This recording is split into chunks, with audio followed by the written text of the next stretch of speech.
Buenas noches, hermanos, pues bendiciones para toda la familia y pues ahora vamos a comenzar ya el estudio de Nehemías en el capítulo 11 y vamos a ver los primeros 14 versículos y sabemos que es de gran bendición tenerlos pues escuchando la palabra de Dios, estudiándola un poquito más profundo la palabra del Señor y pues este capítulo en sí nos da una nueva lista de los del pueblo de Israel que se quedaron ahí ya ahí dentro de los muros, pero también nos va a hablar un poquito de la escasez que había de habitantes y de cómo ellos eligen el modo de que fuera poblada nuevamente esta ciudad. Y mencionan una palabra que nosotros le hemos escuchado y la seguiremos escuchando infinidad de veces, ¿no? Que es la suerte. Pero dice uno, la suerte sabemos que es algo, digamos, no sé, son decisiones carentes de una base, ¿no? Pensar que la suerte son decisiones que nosotros tomamos y que no, que son realmente cosas que son fortuitas, ¿no? Por lo regular dice el hombre que son casualidad, pero dentro de la Biblia nos va a estar hablando de otro término espiritualmente y que sabemos que Dios lo menciona en su palabra. Entonces dice uno la suerte, ¿no? Nosotros comúnmente lo utilizamos cuando a alguien le va bien o mal, ¿no? Decimos, ay, te fue mal, ya es que tienes mala suerte. O te va bien en ciertas cosas y tienes buena suerte. Entonces ahí mencionamos buena y mala según suerte, ¿no? Pero decimos, también lo echamos a la suerte por lo regular, ¿no? Cuando estamos, digamos, cuando era yo joven o fuimos jóvenes muchos y a los que nos gustaba el partido de fútbol y juntábamos las retas o dentro de la colonia o de la calle y éramos 10, 12, 20 jovencitos, niños, y después decíamos, ¿cómo? Vamos a echarlos a la suerte. El que gane el volado empieza a escoger a los jugadores. O hasta a veces cuando estamos realizando alguna actividad o estamos en reunión con la familia y a veces no tenemos que tomarnos y alguien dice, no, pues yo pongo las cocas o hay que ir por las cocas y se les dice a alguien y nadie quiere ir por las cocas, ¿no? Entonces a veces decimos, no, pues lo echamos en un volado, vamos a echarlo a la suerte. El que pierda va por las cocas. Entonces, esa es una cierta parte de la interpretación de la suerte, ¿no? Pero en sí vamos a verlo por qué el Señor la menciona, ¿no? Y en este capítulo vamos, más que nada, es elegir a la persona adecuada para realizar las actividades del Señor. Vamos a ver en los capítulos cómo el Señor nos va a mostrar qué es la suerte, ¿no? Dentro de lo que es la palabra del Señor. Pero para entrar de lleno, pues vamos a poner estos momentos en oración, cerrar nuestros ojos. Padre Celestial, grande eres, Padre nuestro, tú que estás en los cielos, Señor, y sabemos que eres un Dios eterno, un Dios grande, Señor, y que siempre te estás preocupando por nosotros. Gracias, Señor, por ese amor, porque nos muestra, Señor, cada día cómo debemos de estar nosotros dando nuestros pasos en esta tierra. Gracias te doy, Señor, por estos momentos, Señor. Gracias porque nos has permitido también, Señor, terminar una semana y que gracias a tu misericordia y a tu amor, Señor, dice uno, nos ha ido bastante bien, hemos sido llenos de bendición. Gracias te doy, Señor, por ello, en el nombre del Señor Jesucristo. Amén. Y pues les digo, vayamos, como título se llama Hazte el invitado sin invitación. Y el tema, no dejes a la suerte tu servicio. Y los invito a que vayamos a la palabra del Señor. Vamos a leer los 2 primeros versículos, que dice así: habitaron los jefes del pueblo en Jerusalén, mas el resto del pueblo echó suerte para traer 1 de cada 10 para morarse en Jerusalén, ciudad santa, y las otras 9 partes en las otras ciudades. Y bendijo el pueblo a todos los varones que voluntariamente se ofrecieron para morar en Jerusalén. Y aquí vemos, ¿no? Como les digo, ya había, a través del tiempo, se habían cerrado ya los muros, ya se tenía que vivir dentro de los muros, pero ¿qué pasa? Había poca habitantes, ¿no? Había muy pocos realmente habían regresado. Comparado, si vemos, o cuando vimos en Primera y Segunda de Reyes, ¿no? Cuando el pueblo de Jerusalén, pues realmente era enorme, ¿no? Estaba floreciendo ese reino y realmente estaba, pues, muy poblado. A comparación ahorita con el retorno, pues eran muy pocos retos, ¿no? Aunque ya dice uno, ya había gente ahí viviendo, pero no todos eran del pueblo de Israel. Entonces, ya sabíamos que había también gente influyente, pero era escasa. Y para remediar, digamos, este estado de cosas, dice el Señor, se resolvió para elegir por suerte, ¿no? A cada 1 de 10 se tenía que retornar dentro de la ciudad. Y entonces, pues, los hombres, pues, dice uno, ya estaban establecidos fuera de la ciudad. Y cuando sabemos que ya estás establecido en algún lugar y te dicen por tu trabajo, por esto, que cambies de residencia, dice uno, pues realmente no es tan fácil, ¿no? Y aquí este pueblo, pues, dice uno, me imagino que ha de haber dicho, pues vénganse a vivir, pero muchos no quisieron. Entonces se tuvo que decidir, dice, echando a la suerte, para que nuevamente se poblara, ¿no? Sabemos que aquí habla de los varones o del pueblo de la ciudad que estaba aquí, los de Benjamín, que era un pueblo, pues, o bueno, una de las tribus más pequeñas y que más adelante sería fue absorbida por Judá, ¿no?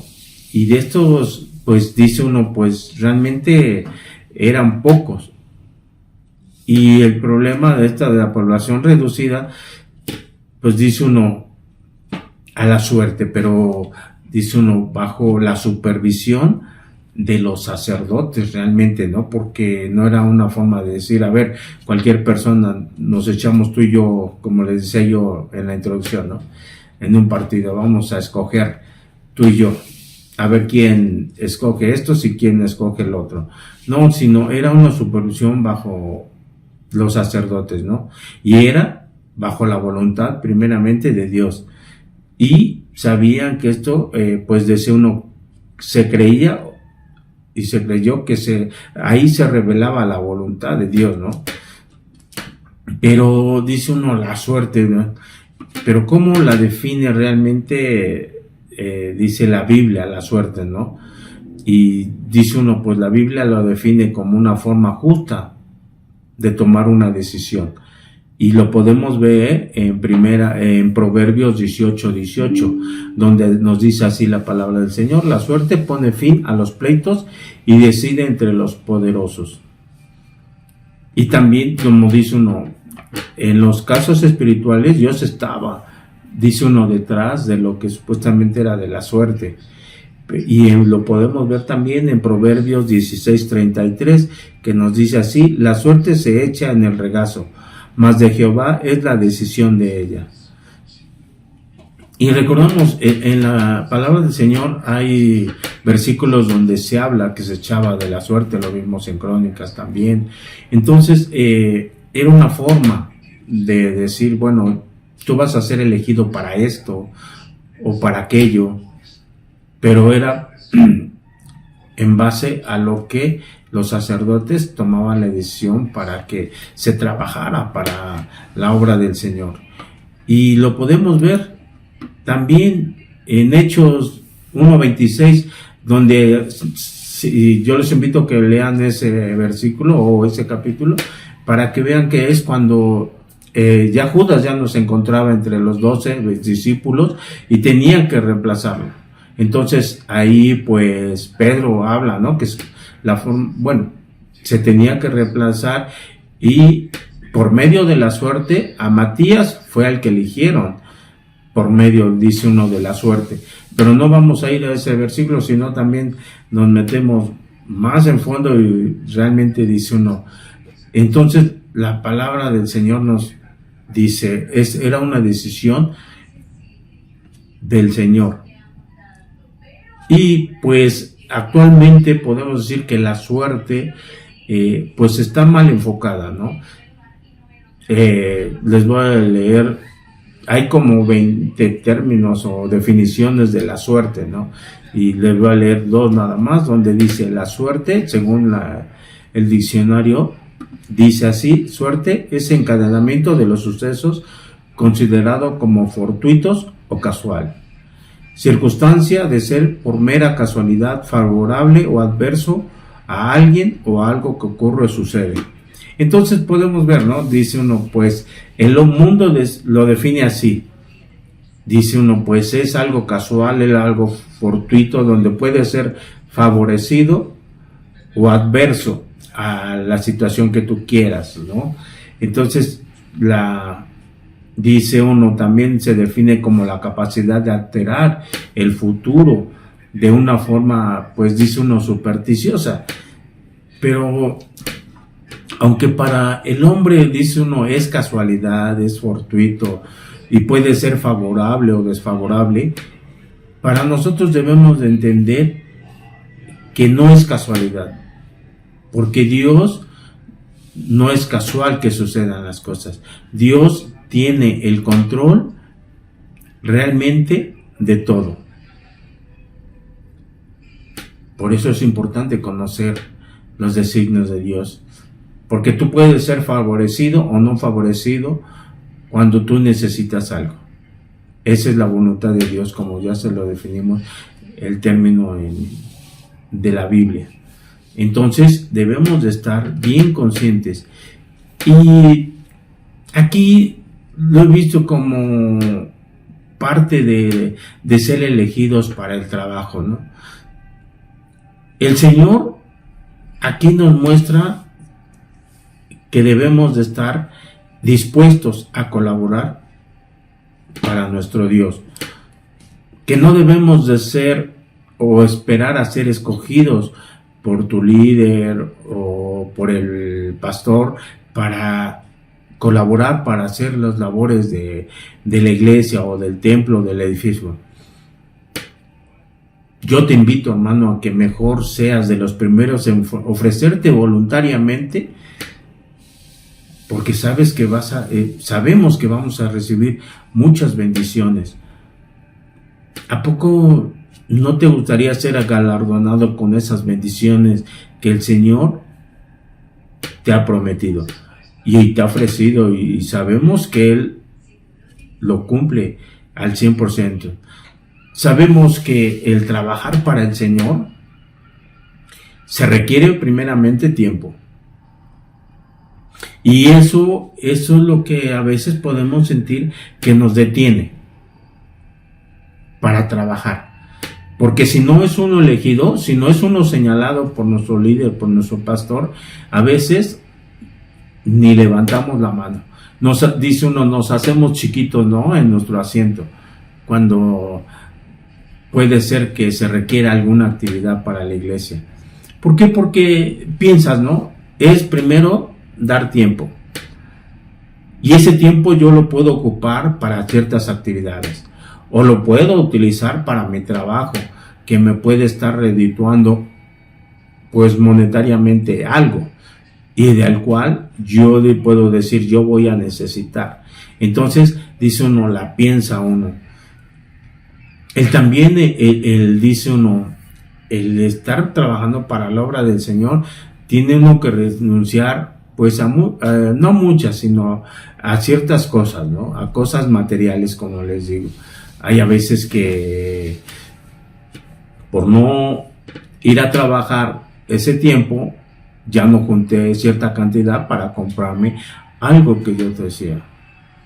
O como decía aquí de la gente que tenían que poblar nuevamente la ciudad, los que ya estaban establecidos afuera, no era fácil dejar todas sus cosas para venirse a vivir dentro de la ciudad, donde sabían que era una ciudad, había sido destruida y que tenía que llevar un proceso de reconstrucción todavía interna, ¿no? Ya al exterior, la protección, pero también se requería manos para proteger a la ciudad. Entonces, dice uno, llevaba un doble riesgo el estar, dice uno, cambiando de residencia. Entonces, eso es lo que a veces te detiene. El cambiar de lugar o la actividad que tenemos es dejar tiempo para la familia, para las amistades, para las diversiones, y eso en muchas ocasiones es lo que les digo, nos detiene al decir yo quiero colaborar, ¿no? Entonces pues yo los invito que tengan un corazón dispuesto para que, dice uno, levanten la mano y quieran realizar actividades que el Señor tiene muchas y que vamos a estar viendo también aquí en este capítulo, ¿no? Amén. Ahora los invito a que vayamos al 3, que dice así: estos son los jefes de las provincias que moraron en Jerusalén, pero en las ciudades de Judá habitaron cada uno en sus posesiones, en sus ciudades, los israelitas, los sacerdotes, los levitas, los sirvientes del templo y los hijos de los siervos de Salomón. Y aquí les digo, nos dan una lista, ¿no? Y sabemos que esta lista es importante, como otras que ya hemos leído y que pues nos menciona una infinidad de la gente de Israel. ¿Por qué? Porque nos demuestra claramente que Dios está claramente conociendo tu nombre, que recuerda a cada persona que está colaborando para Él, que Él tiene el control y que Él ha cumplido todas sus promesas.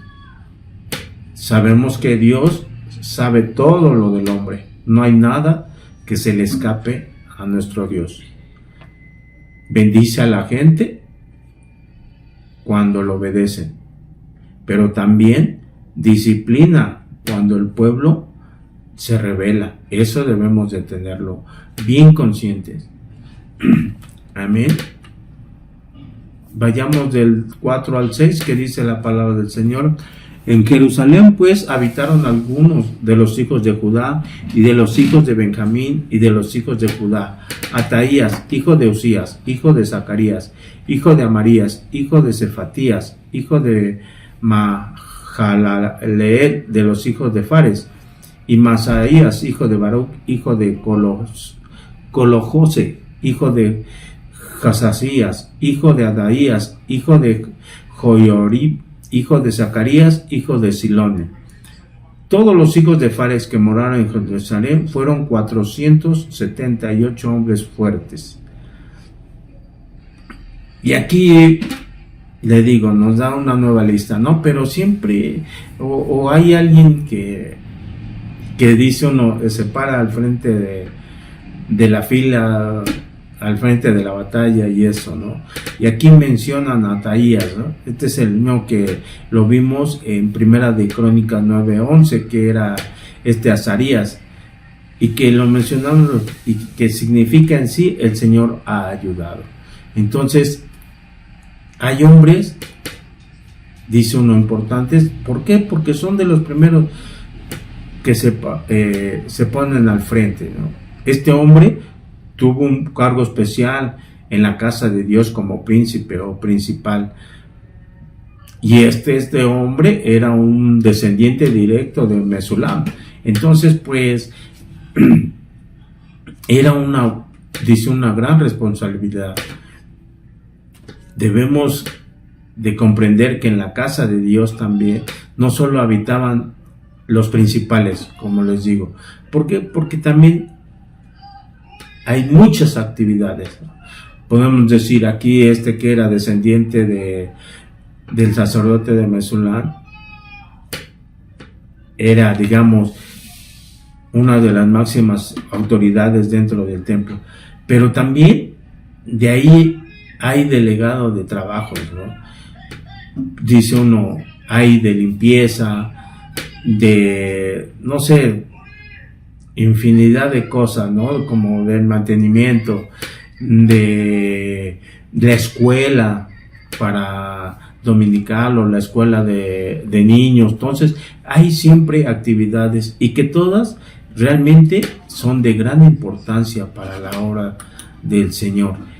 Y debemos de estar bien conscientes de esto, que toda obra o trabajo para el Señor es importante. No hay una chica, ¿no? ¿Por qué? Porque nosotros a veces calificamos, ¿no? Le damos una cierta categoría a los servicios que hay en la iglesia. Pero aquí ya lo vimos.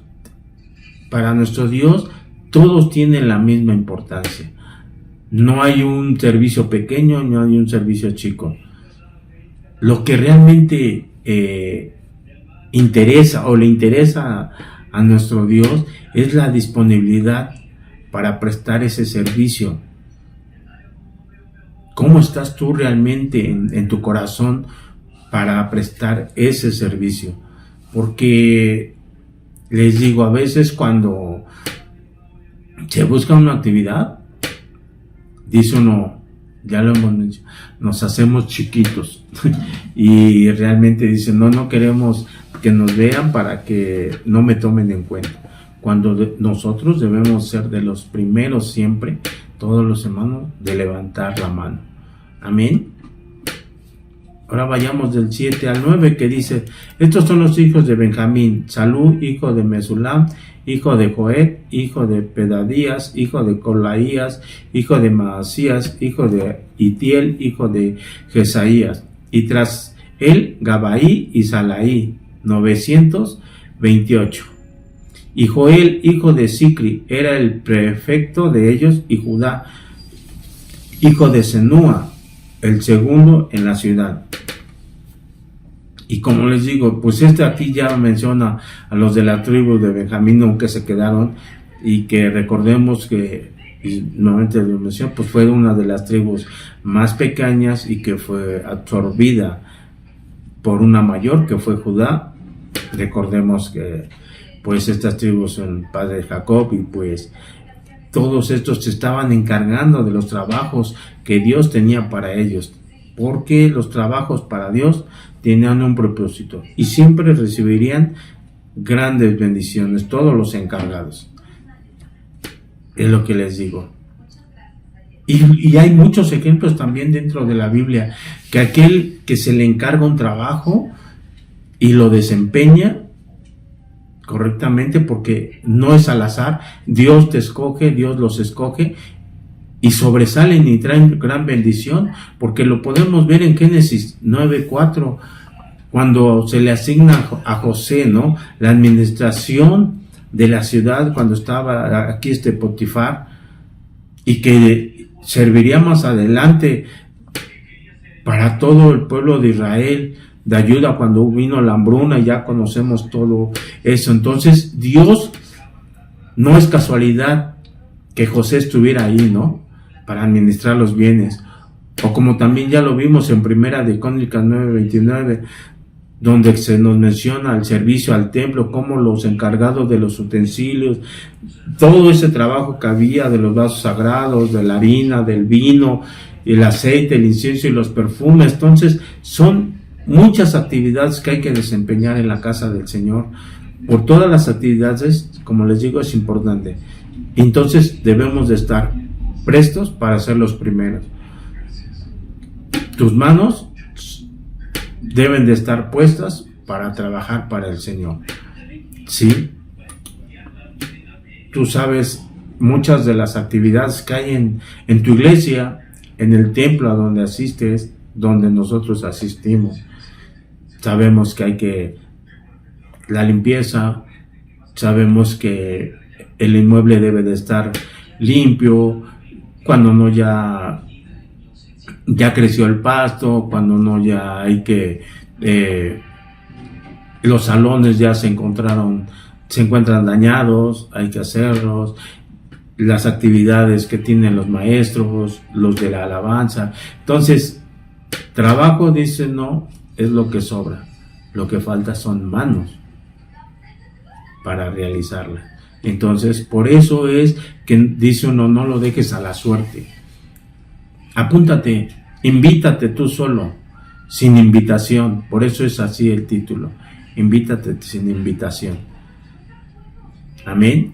Y vayamos ahora del 10 al 14, donde dice, de los sacerdotes Jedaías, hijo de Joiarim y de Jaquín, Seraías, hijo de Hilcías, hijo de Mesulán, hijo de Sadoc, hijo de Meroaiot, hijo de Ahitob, príncipe de la casa de Dios, y sus hermanos, los que hacían la obra de la casa, 822, y Adaías, hijo de Jeroboam, hijo de Pelalías, hijo de Amsi, hijo de Secarías, hijo de Pasur, hijo de Malquías, y sus hermanos jefes de familias, 242, y Amasías, hijo de Azarael, hijo de Asaí, hijo de Mesilemot, hijo de Imer, y sus hermanos hombres de gran vigor, 128, el jefe de los cuales era Zabdiel, hijo de Gedolim. Entonces aquí ya menciona, ¿no? A los sacerdotes, los de los que ya vivían en Babilonia, son mencionados. Y aquí mencionan a uno de los principales, que Jedaías, el nombre significa Dios sabe. Seraías era un principal o príncipe, era el ayudante principal del sumo sacerdote, el jefe de los levitas. Y aquí también hace mención dice, hombres de vigor, eran guerreros valientes. Entonces, les digo, actividades, hay muchas. Aquí estos hombres de vigor, dice uno, ¿para qué los agarraba uno, no? Son los guardias de seguridad del templo.